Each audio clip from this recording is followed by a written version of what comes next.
Sizda ham ikkita tuqqandan keyin ko'kragingiz osilib ketdimi? Nimagaligini bilmoqchi bo'lsangiz, shu videoni oxirigacha ko'ramiz. Demak, tug'ruqdan keyin ko'krakni osilishiga olib keluvchi sabablar. Birinchi navbatda nasliy moyillik. Agar naslingizda teri hamda boylamlarni bo'shash holati bo'ladigan bo'lsa, sizda ham shu holat bo'lishi mumkin. Ikkinchi sabab, agar ko'kraklar haddan tashqari katta bo'lsa, albatta gravitatsiya qonuni hisobiga ko'kraklar osiladi. Uchinchisi, ko'kraklarni vaqtida bo'shatmaslik, ya'ni bolangizni vaqt-vaqtida emizmasligingiz oqibatida ko'kraklar og'irlashib, og'irligini hisobiga boylamlar cho'zilib ketadi.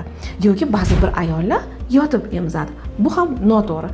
Ya'ni yotib emizish oqibatida bola o'ziga qulay ravishda ko'krakni cho'zib, keyinchalik osiltirib qo'yishi ham mumkin. Va yana bitta sabablardan biri, siz o'zingizni noto'g'ri ichki kiyim, ya'ni byuzgalterni tanlagansiz.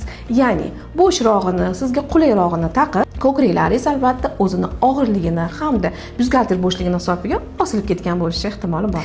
Demak, sizda ham bunday ko'krak osilmasligini xohlasangiz va oldini olmoqchi bo'lsangiz, menga obuna bo'lib qo'ying va keyingi videomni kuting.